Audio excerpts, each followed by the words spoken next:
Yang mau tanya, kalau mikirin omongan orang pusing apa kagak? Pusing apa kagak? Jadi ya ulama bilang ridho nas ghayatun la tudrak. Ridho manusia tujuan hidup yang gak bisa digapai. Ngapain cari omongan orang? Ini pesennya buat seluruh yang aktif di organisasi. Jangan berjuang nyari pujian orang. Jangan berjuang mencari pujian atasan. Jangan berjuang untuk dapat senyuman yang kita inginkan. Cari ridha Allah, cari senyuman Rasulullah, untuk cari mental kita untuk berjuang mencari ridha Allah Subhanahu wa taala. Kira-kira jelas atau tidak? Jelas atau tidak? Siap berjuang untuk Allah, siap berjuang untuk Rasulullah, siap cari ridha Allah, siap tinggalkan ridha manusia. Takbir. Jangan sudah. Percuma keringat kita tumpahkan, darah kita alirkan, kalau cuma untuk cari ridha manusia. Percuma. Cari ridha Allah, saudara. Karena ridha manusia nggak bisa tinggiin berat timbangan amal kita, saudara. Bahkan tuhbitu a'malukum, dia bisa menghancurkan amal kalian. Makanya ulama mengatakan al-khumulu ni'mah. Gak dikenal itu nikmat. Wa nafsu ta'bah, akan tetapi hawa nafsu nolak. Hawa nafsu kita tuh pengen dikenal, pengen populer, pengen dapat pujian, pengen dapat sanjungan. Hawa nafsu mau begitu, saudara. Tetapi ulama mengatakan al-khumulu ni'mah. Gak dikenal tuh nikmat. Kenapa? Amal kita terjaga, nggak kena ria. Tapi asyuhrah, keterkenalan, kepopularitasan, itu nikmatun, merupakan satu ujian, satu cobaan. Wa nafsu tahwa, dan hawa nafsu pengen demen, saudara. Saya mau tanya, orang demen nggak terkenal? Jawab ya kompak. Orang demen nggak pengen dikenal? Suka atau tidak? Di depan kita ada cucu Rasulullah. Siap bela habaib, siap bela habaib. Orang-orang Tasikmalaya siap bela kiai, siap bela ulama. Yakin, yakin. Takbir, takbir, takbir. Sallu ala nabi. Makanya ini yang ingin kita ingatkan, saudara. Cukup ketika kita buta politik, kita pilih pemimpin, kita pilih pejabat, yang mana pejabatnya justru bukan merangkul ulama, justru memukul ulama, betul? Bukannya justru menduduki dan duduk bareng dengan ulama, justru mereka malah memusuhi para ulama. Maka ini yang harus menjadi catatan bagi kita. Tandain, saudara. Mana partai-partai pendukung penista agama, mana tokoh-tokoh yang mereka tidak memiliki sikap terhadap imam besar kita tatkala ditahan. Begitu juga tatkala 6 pengawal imam besar dibunuh, diduga disiksa, dibantai. Ketika mereka diam 1000 bahasa, bahkan justru mendukung, maka jangan pernah kita berikan suara kita kepada mereka, saudara. Kecuali mereka taubatan nasuha, betul-betul menunjukkan sikap mereka dan mendapatkan rekomendasi dari para ulama kita, boleh kita terima, saudara. Karena perkara pembunuhan KM50, peristiwa yang kita kenal sebagai pelanggaran HAM berat, ini merupakan satu peristiwa yang gak boleh kita lupa, saudara. Karena di balik peristiwa tersebut kemungkinan ada aktor yang punya kedudukan tinggi, sehingga sampai detik ini kita nggak melihat, saudara, bagaimana para pejabat yang menjabat saat ini memberikan ucapan bela sungkawanya, saudara. Betul? Beda ketika putra gubernur Jawa Barat yang meninggal, mereka berbondong-bondong datang, mereka datang memberikan takziah. Ya, peristiwa tersebut peristiwa menyedihkan, saudara, betul. Itu satu musibah, dan kita meyakini Orang yang mati tenggelam mereka syahid di jalan Allah, betul. Tetapi ini ada satu peristiwa ironis. Ini menyedihkan. Kalau satu putra seorang gubernur yang meninggal karena tenggelam, para pejabat datang memberikan takziah, mereka datang memberikan bela sungkawa, tapi mereka diam seribu bahasa. Tatkala 6 pengawal imam besar yang mati dibunuh, diduga dibantai, tidak ada satupun yang memberikan ucapan bela sungkawa. Mau tanya, ini adil atau tidak? Adil atau tidak? Ya, gubernur merasa sedih. Kalau satu nyawa begitu mereka sedih, bagaimana 6 pengawal imam besar, saudara? Dari fakta forensik yang ada di buku TP3 disebutkan bahwasanya setiap jenazah ditemukan minimal ada 2 tembakan yang ada bersarang di dadanya, saudara. Dan diduga ditembak dari jarak dekat. Ada yang 2 tembakan, ada yang 3 tembakan. Dan diduga juga ditemukan luka-luka dalam tubuhnya. Saya mau tanya, yang seperti ini kejam atau tidak?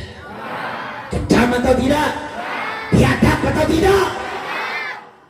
Ini pelanggaran HAM besar, saudara. Dipersidangkan, diduga pelakunya divonis bebas. Kurang ajar atau tidak? Kurang ajar atau tidak? Dia bunuh 6 nyawa, saudara. Dia tidak merampok. Dia hanya mengawal zuriat Nabi. Dia hanya menjaga darah daging Rasulullah. Dibunuh, saudara. Dibantai, diduga dibantai. Dan kami meyakini, saudara, kalau mereka mati bukan mati sia-sia. Mereka mati syahid di jalan Allah. Banyak tanda-tandanya, saudara. Minimal ada 2 hal yang ingin saya sampaikan. Yang pertama, informasi yang kami dengar. Yang kami dengar informasi tersebut, ketika 6 jenazah, 6 syuhada sampai ke Petamburan untuk dimandikan dan dikafani, untuk penghormatan kepada 6 syuhada kami, ada seorang, beliau ini biasa memandikan jenazah. Beliau biasa memandikan jenazah para tokoh-tokoh habaib ulama yang ada di Jabodetabek. Beliau punya sanadnya bersambung kepada para ulama-ulama. Biasanya beliau memandikan jenazah mengambil waktu 2 sampai 3 jam. Karena penghormatan kami undang untuk beliau yang memandikan dan mengkafani, saudara. Jenazah sampai ke Petamburan sekitar pukul 9 malam. Berarti kalau ada 6 jenazah, memandikan 1 jenazah butuh waktu 2 jam, maka 6 jenazah butuh waktu 12 jam. Mulailah beliau memandikan satu persatu jenazah, mandikan, mengkafani tanpa mengurangi syarat rukun yang sempurna, saudara. 1 jenazah selesai, jenazah kedua, sampai selesai jenazah ke-6. Kalau mulai memandikan jam 9 malam, butuh 6 jenazah, setiap jenazah 2 jam, maka seharusnya waktu selesai jam 9 pagi, betul? Jam 9 malam beliau mulai memandikan, mengkafani tanpa mengurangi syarat dan rukun serta kesempurnaan daripada memandikan sampai mengkafani. Dengan izin Allah, jam 9 malam mulai, jam 12 malam sudah selesai, saudara. Beliau terkaget-kaget. Beliau tidak menyangka kok bisa tanpa mengurangi sedikit pun. Beliau berpikir mungkin sudah larut, mungkin sudah sampai pagi. Tapi ini yang kita kenal dalam istilah ilmu tasawuf, tamdidul waqt. Allah berikan waktu yang luas, walaupun hanya menghabiskan waktu yang singkat, saudara. Kita yakin kalau mereka mati syahid. Bahkan pengakuan daripada keluarga syuhada, tatkala salah satu jenazah Syahid Faiz dibawa ke rumah kediaman sebelum dimakamkan di pondok pesantren kami di Markas Syariah Megamendung. Jenazah dibawa dengan peti jenazahnya. Dibuka dari peti jenazah, saudara, satu rumah mencium aroma wangi semerbak yang luar biasa, saudara. Bahkan salah satu tantenya sempat menyentuh. Aroma wangi itu nempel, dan aroma itu tidak hilang 3 hari 3 malam, walaupun sudah mandi, sudah cuci tangan dengan sabun, saudara. Wangi itu nempel, hilang. Tanda kalau mereka memang gugur di jalan Allah Subhanahu wa ta'ala. Mereka mati syahid di jalan Allah karena mereka sedang jaga zuriat Nabi yang ditargetkan angkat dibantai bersama keluarga, saudara. Kalau bukan karena 6 pengawal imam besar, mungkin imam besar sudah tiada beserta keluarga, saudara. Karena kemarin KM 50 sudah ditargetkan menjadi tempat untuk membantai guru kita. Tapi karena ada 6 pengawal, mereka menjadi fidah, mereka ditamen, sehingga mereka Allah berikan anugerah mereka menjadi syuhada. Gak sampai di situ, saudara. Saya punya istri, kami diamanahkan imam besar. Setiap keluarga syuhada datang, sambut mereka, layani mereka. Saya punya istri luar biasa, saudara. Dia sambut, dia sibuk, dia telepon santri, dia suruh bersihkan maghrib, masak masakan yang enak, siapkan tempat. Sampai jenazah dari keluarga syuhada pulang, saya punya istri didatangi syuhada, mereka mengatakan, kakak terima kasih sudah sambut saya punya keluarga. Mereka gak mati, saudara. Betul janji Allah bahwa syuhada itu gak mati. Mereka hidup, mereka yatamatta'una bi ni'amil jannah qabla yadkhuluha. Mereka merasakan nikmatnya surga sebelum mereka masuk surga, saudara. Makanya kenapa para syuhada mereka tersenyum ketika mereka wafat? Karena mereka diperlihatkan surga tatkala dicabut ruh mereka, saudara. Nabi riwayatkan kepada kita, ketika ruh dicabut dari nyawanya, dari tubuh, dari jasadnya, itu seperti kambing sedang dikuliti, artinya sakit, saudara. Tapi syuhada nggak merasakan rasa sakit. Kenapa? Karena mereka sedang dipampangkan surganya Allah Subhanahu wa ta'ala. Mereka pemuda-pemuda pemberani, saudara. Makanya wafatnya 6 syuhada bukan justru mengendurkan semangat kita, anak-anak relawan, anak-anak batin. Jangan justru wafatnya mereka jadi kendur kita, jangan, saudara. Nabi kita, para sahabat kita mengajarkan kita bukan untuk takut mati, tapi belajar kepada kita untuk berebut mati, untuk mati syahid di jalan Allah Subhanahu wa ta'ala. Karena kita menganggap dunia itu darul fana, dunia hanya tempat sementara, tempat abadi kita nanti di surga. Jasad ini hanya akan sementara, sudah. Ini kendaraan kita untuk kita bisa mendapatkan nikmat surga langsung atau mampir dulu ke neraka, saudara. Jadi justru bukan takut dengan mati, jangan. Justru kita berebut mati, saudara. Kita mengandalkan apa? Maka saya sering sampaikan kepada santri-santri kami. Kami di Pondok Pesantren Markasira setiap Jumat subuh setelah selesai sholat isyraq, kami ajak santri-santri kami untuk ziarah 6 syuhada. Apa yang ingin disampaikan? Saya ingatkan kepada santri, mereka mati bukan sebagai pecundang, bukan. Mereka mati bukan sebagai keparat, bukan. Mereka mati sebagai pejuang. Mereka mati dalam keadaan sebagai pahlawan, karena sedang menjaga zuriat Nabi Rasulullah SAW. Dia sedang jaga zuriat Nabi yang sedang berjihad fisabilillah. Makanya tanamkan, saudara, tanamkan, terutama kepada anak-anak relawan, anak-anak batik, tanamkan dalam hati kalian. Jangan minta pujian manusia, jangan cari senyuman batasan kita, jangan.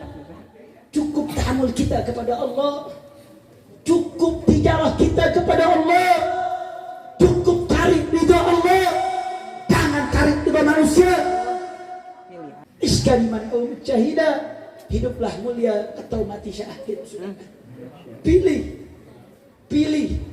Karena kalau kita sudah mati syahid, bagaimana janji kita Nabi SAW dan yang Nabi informasikan, yang mati syahid mereka saat dicabut ruhnya mereka tidak merasa sakit. Di dalam kuburnya mereka tidak lagi ditanya oleh malaikat munkar dan nakir. Mereka diberikan jalan khusus, bahkan mendapatkan tempat khusus, kata Imamul Haddad, di bawah arsy Allah Subhanahu wa ta'ala. Dia bisa berikan syafaat kepada 72 keluarganya lebih untuk langsung masuk surga. Berarti saya mau tanya, mati syahid enak atau tidak? Jawab yang kompak, mati syahid enak atau tidak? Siap mati syahid? Siap mencari mati syahid? Takbir! Takbir! Sallu ala Nabi. Dan saat ini gerbang menuju syahadat begitu luas sudah. Tadi Kiai Awid sudah memberikan isyarat kalau saat ini negeri kita banyak ancamannya. Salah satu ancaman yang paling jelas tampak saat ini, bagaimana ancaman komunisme menjerat kita punya negeri, saudara. Diindikasikan pasca runtuhnya rezim Soeharto tahun 98, banyak yang menganalogikan itu adalah bukan sekedar reformasi, tapi adalah titik nadir kembalinya gerakan komunisme di kita punya negeri, saudara. Karena pasca turunnya rezim Soeharto, saat itu indikasi-indikasi kebangkitan komunisme di kita punya negeri semakin kuat, semakin terlihat, saudara. Dan semakin dekat sampai sekarang.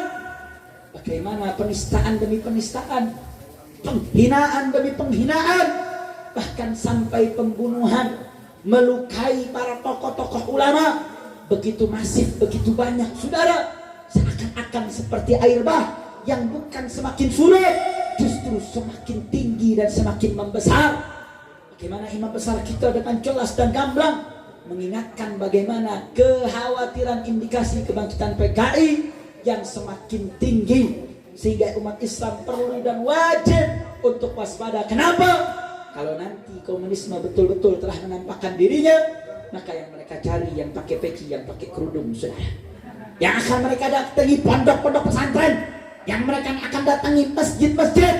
Bagaimana kejadian tahun 48, tahun 65 menjadi saksi sejarah yang tidak bisa dihapuskan, bahwasanya gerakan komunisme betul-betul nyata, sehingga nggak heran kenapa gerakan untuk mengubah Pancasila di kita punya negeri ada, saudara. Makanya aneh, sungguh aneh.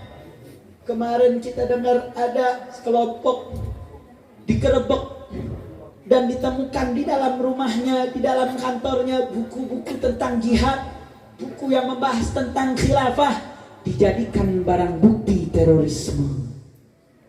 Tapi aneh bin ajaib, ditemukan seorang yang berkewarganegaraan Cina yang ditemukan menyimpan senjata yang ada TNT-nya, yang ada peluru-pelurunya, tidak dikategorikan teroris. Saya mau tanya, adil atau tidak? Saya mau tanya, kurang ajar atau tidak? Biadab atau tidak? Giliran yang kaitan dengan Islam nggak bawa senjata, cuman buku, dianggap teroris. Ada yang matanya dikit, bawa senjata, jumlahnya banyak, nggak dianggap teroris. Saya mau tanya, ini indikasi komunis atau tidak? Indikasi atau bukan? Indikasi atau bukan? Indikasi, saudara. Ketidakadilan yang semakin merebak, diskriminasi terhadap Islam, menguatnya Islamfobia, menakut-nakuti terhadap ajaran Islam. Ini adalah indikasi, karena salah satu ciri ajaran komunisme mengatakan bahwasanya ajaran agama adalah sebuah candu yang harus dihindarkan. Jadi jangan untuk beragama, hindarkan beragama. Makanya dulu sempat ada wacana menghapus kolom agama, betul? Betul? Itu adalah agenda komunisme, saudara. Maka umat Islam jangan pernah diam, jangan berpangku tangan. Saya mau tanya, kalau komunisme bangkit, kira-kira biarkan atau lawan? Biarkan atau lawan? Siap lawan komunis? Siap lawan komunis? Takbir! Siap ganyang komunis? Takbir!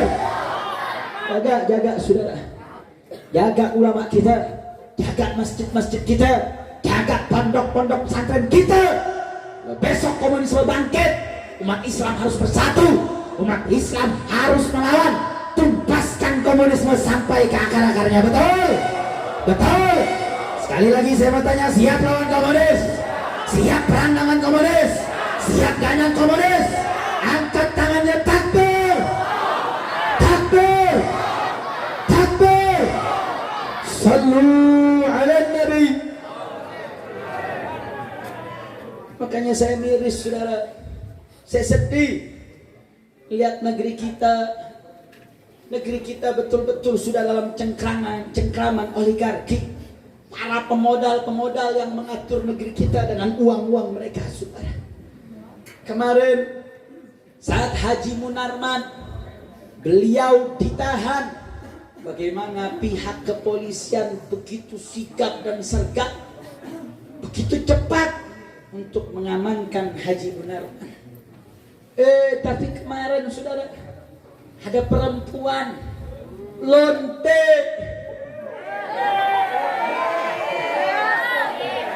sudah dapat surat panggilan berkali-kali, didatangi kepolisian sampai nunggu 9 jam, sampai malam hari, sampai akhirnya pulang. Nggak berani masuk ke dalam rumah, saudara.